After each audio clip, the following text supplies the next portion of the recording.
రప్ప రప్ప అంటూ రేపు 2029లో అధికారంలోకి వచ్చిన తర్వాత పొట్టేళ్లను నరికినట్టుగా నరుకుతాము, రక్తాన్ని పారిస్తామని పదే పదే చెప్తున్నటువంటి జగన్మోహన్ రెడ్డి నోటి నుంచి ఈరోజు ప్రెస్లో రాయలసీమ గురించి, ఇరిగేషన్ గురించి మాట్లాడడం చూస్తూ ఉంటే చాలా విడ్డూరంగా కనిపిస్తున్నటువంటి పరిస్థితి. ఈరోజు జగన్మోహన్ రెడ్డి ప్రెస్ మీట్ని పరిశీలిస్తే తన 5 ఏళ్ల కాలంలో రాయలసీమకి ఏం చేసాం, ఇరిగేషన్కి ఏం చేసామని ఒక్క మాట కూడా చెప్పుకోలేనిటువంటి పరిస్థితి.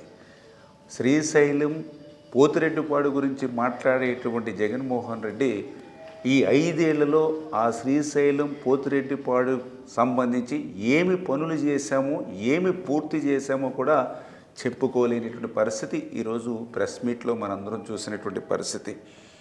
ఈరోజు శ్రీశైలం రిజర్వాయర్ గత సంవత్సరం 2000 టీఎంసీలు నీరు వస్తే ఈ సంవత్సరం సూపర్ ఎల్నినో ప్రభావంతో కేవలం 208 టీఎంసీలు నీరు మాత్రమే వచ్చింది. అందులో 66% మాత్రమే మన ఆంధ్రప్రదేశ్ రాష్ట్ర వాటా. అందులో Pothireddypadu, Handri-Neeva, Nagarjuna Sagar right and left canal, అదేవిధంగా కృష్ణా డెల్టాకు సంబంధించి డ్రింకింగ్ వాటర్కే దగ్గర 90 టీఎంసీలు, చెన్నైతో కలుపుకుంటే 100 టీఎంసీలు కేవలం డ్రింకింగ్ వాటర్కే మనకు అవసరం ఉన్నటువంటి పరిస్థితి అంచనా. దీన్ని దృష్టిలో పెట్టుకునే ఏదైతే ఆ శ్రీశైలం నుంచి అటు రాయలసీమకి ప్రతిరోజు కూడా 11,500 క్యూసెక్కుల నీటిని మనం పంపు చేస్తున్నటువంటి పరిస్థితి మనందరం కూడా చూస్తూ ఉన్నాం. అదేవిధంగా ముఖ్యమంత్రి గారి దగ్గర నుండి, మంత్రిగా నేను కానీ, మా ఈఎన్సీ దగ్గర నుంచి, ఇరిగేషన్ అధికారుల దగ్గర నుండి కలెక్టర్స్ వరకు కూడా ప్రతి జిల్లాలోనూ కూడా ఎప్పటికప్పుడు రైతాంగాన్ని కానీ ప్రజలను కానీ ఎడ్యుకేట్ చేస్తూ సూపర్ ఎల్నినో ప్రభావంతో ఏదైతే మైనస్ వర్షపాతం ఉందో దాన్ని దృష్టిలో పెట్టుకుని ఉన్నటువంటి నీటిని త్రాగునీటి అవసరాలకే ప్రథమ ప్రాధాన్యతనిచ్చి ఆ త్రాగునీటి అవసరాలు తీరిన తర్వాత మాత్రమే ఆరుతడి పంటలకి అవకాశం ఉన్న చోటనే వెళ్ళేటువంటి పరిస్థితి ఉండాలి. దీన్ని రెవెన్యూ, ఇరిగేషన్, అగ్రికల్చర్ ఒక కమిటీలుగా ఏర్పడి ఎప్పటికప్పుడు కోఆర్డినేట్ చేసుకోవాలని చాలా క్లియర్గా ఎప్పటికప్పుడు పబ్లిక్ని ఎడ్యుకేట్ చేస్తూ ఒక్క గోదావరి డెల్టాకు సంబంధించినటువంటి 10,40,000 ఎకరాలు తప్ప మిగిలినటువంటి ప్రాంతానికి అంతటికీ కూడా 2027 జూలై వరకు కూడా ఈ నీటిని భద్రపరచుకోవాలి. ఈ త్రాగునీరు అవసరాలకి మించి మనకి ఇన్ఫ్లో వచ్చినప్పుడు మాత్రమే హారితడి పంటలకు వెళ్ళాలని చాలా క్లియర్గా మే నెల నుంచి కూడా ఎప్పటికప్పుడు మనం రైతుల్ని, పబ్లిక్ని కూడా ఎడ్యుకేట్ చేస్తున్నటువంటి పరిస్థితి కూడా ఈ సందర్భంగా తెలియజేసుకుంటూ, నిన్న ఏదైతే ఈరోజు జగన్మోహన్ రెడ్డి గారు తెలంగాణ విద్యుత్ ఉత్పత్తి ద్వారా శ్రీశైలం నుంచి వాటర్ని కిందకి పంపించేస్తుంది అని ఆయన మాట్లాడుతూ ఉంటే, ఆ తెలంగాణ ఉత్పత్తి చేసేటువంటి విద్యుత్ ద్వారా వచ్చేటువంటి నీరు నాగార్జున సాగర్కే వస్తుందనేటువంటి మరి ఆయన ఆలోచన కూడా ఆయనకు లేకపోవడం చాలా విడ్డూరం. 5 సంవత్సరాలు ముఖ్యమంత్రిగా పనిచేసిన వ్యక్తికి శ్రీశైలంలో ఆ యొక్క విద్యుత్ ఉత్పత్తి ద్వారా వచ్చేటువంటి నీరు ఎక్కడికి వస్తుంది? నాగార్జున సాగర్కే వస్తుంది. మరొక పక్క ఆయన నాగార్జున సాగర్కి కూడా నీళ్లు విడుదల చేయట్లేదు రైట్ కెనాల్కి అని చెప్పారు ప్రెస్ మీట్లో. మరి నాగార్జున సాగర్ రైట్ కెనాల్కి నీళ్లు విడుదల చేయాలంటే శ్రీశైలం నుంచే కదా రావాల్సింది. మరి ఆ విద్యుత్ ఉత్పత్తి ద్వారా వచ్చేటువంటి నీటి నాగార్జున సాగర్ ఇప్పుడు ఇవేళకు కూడా నాగార్జున సాగర్ రైట్ కెనాల్కి సంబంధించి 32 టీఎంసీ మనకి డ్రింకింగ్ వాటర్కి అవసరం. అదేవిధంగా కృష్ణా డెల్టాకు సంబంధించి మనం ఆ పులిచింతల్లో ఉన్నటువంటి రిజర్వ్ వాటర్ పోను ఇంకా 15 టీఎంసీలు అవసరం. అంటే దగ్గర 46 టీఎంసీలు ఒక ఆంధ్రాకే నాగార్జున సాగర్కి అవసరం అనేటువంటి పరిస్థితి చేత ఆ విద్యుత్ ఉత్పత్తి ద్వారా వచ్చినటువంటి నీరు కూడా ఇక్కడ డ్రింకింగ్ వాటర్కి నాగార్జున సాగర్ ద్వారా మనకు అవసరం అనేటువంటి విషయాన్ని కూడా మరి అవగాహన లేకుండా జగన్మోహన్ రెడ్డి గారు మాట్లాడడం. అయినప్పటికీ కూడా ఆ యొక్క విద్యుత్ ఉత్పత్తి ద్వారా ఏదైతే తెలంగాణ ఉత్పత్తి చేస్తూ ఉందో దాన్ని కూడా మన అవసరాలకి మించి ఉత్పత్తి చేయడానికి లేదు అని చెప్పి కేఆర్ఎంబీకి ఆల్రెడీ ఒక లెటరు ఇవ్వడం జరిగింది.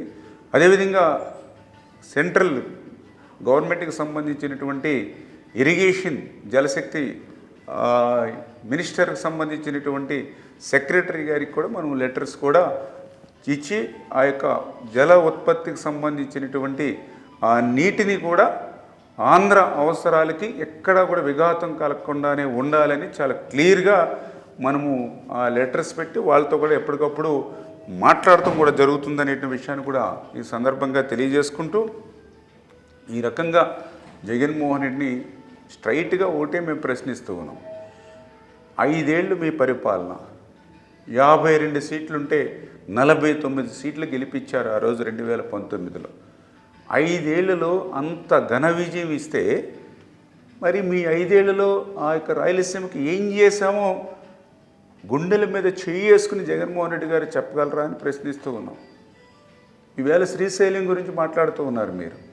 మరి అదే శ్రీశైలం ప్రాజెక్టు ప్రమాదంగా ఉంది, వెనువెంటనే ఆ ప్లంజిపూల్కి మరామతులు చేయాలి, లేకపోతే తెలుగు జాతి ఒక ప్రాజెక్టును కోల్పోయేటువంటి ప్రమాదం ఉందని సాక్షాత్తు సిడబ్ల్యూసి సైతం హెచ్చరికలు పెడితే 5 సంవత్సరాలు ఎందుకు శ్రీశైలం వైపు కన్నెత్తి చూడలేదు?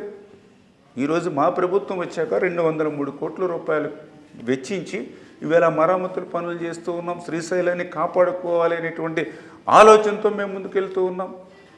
తుంగభద్ర మీ అందరికీ తెలుసు, తుంగభద్ర భద్రంగా ఉంటేనే ఈవేళ ఎల్ఎల్సి కానీ హెచ్ఎల్సికి కానీ కేసీ కెనాల్కి కానీ అంటే పర్టికులర్గా రాయలసీమ కరువు పీడిత ప్రాంతానికి ఆధారం.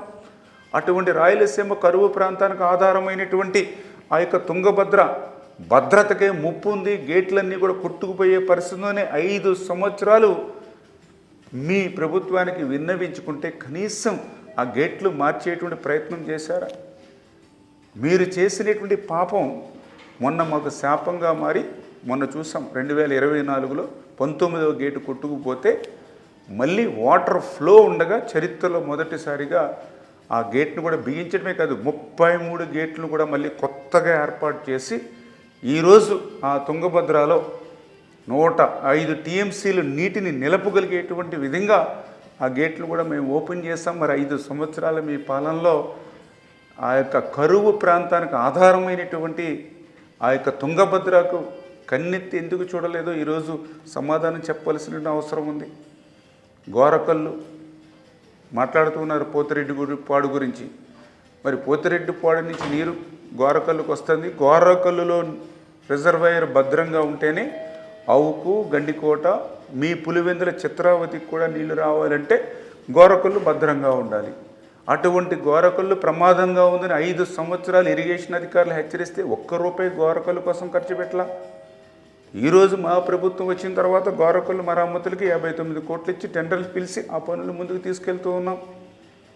హంద్రీనివా 5 సంవత్సరాలు మీ పాలనలో కర్నూలు, అనంతపురం, చిత్తూరు ఉమ్మడి జిల్లాలకు సంబంధించినటువంటి హంద్రీనివా 5 సంవత్సరాల్లో ఈ పని చేశామని చెప్పండి మీరు. ఈవేళ మేము అధికారంలోకి వచ్చిన మొదటి సంవత్సరంలోనే మీరు 5 ఏళ్లలో చేయలేనటువంటి పనులు ఒక్క ఏడాదిలోనే 3,860 కోట్ల రూపాయలు ఖర్చు పెట్టి ఈవేళ ఆ యొక్క కృష్ణా జలాన్ని రికార్డు స్థాయిలో లాస్ట్ ఇయర్ చూశారు 55 టీఎంసీల నీరు హంద్రీనివా నుంచి తీసుకున్నాం. అక్కడితో ఆగల. ఆ హంద్రీనివా 400 కిలోమీటర్ నుంచి నేవా బ్రాంచ్ కెనాల్ కూడా పనులు చేసేటువంటి విధంగా తిరుమల వరకు కూడా కృష్ణా జలాలను తీసుకెళ్లేటువంటి విధంగా 1,300 కోట్ల రూపాయలతోటి ఆ పనులు కూడా మేము శ్రీకారం చుడుతూ ఉన్నటువంటి పరిస్థితి.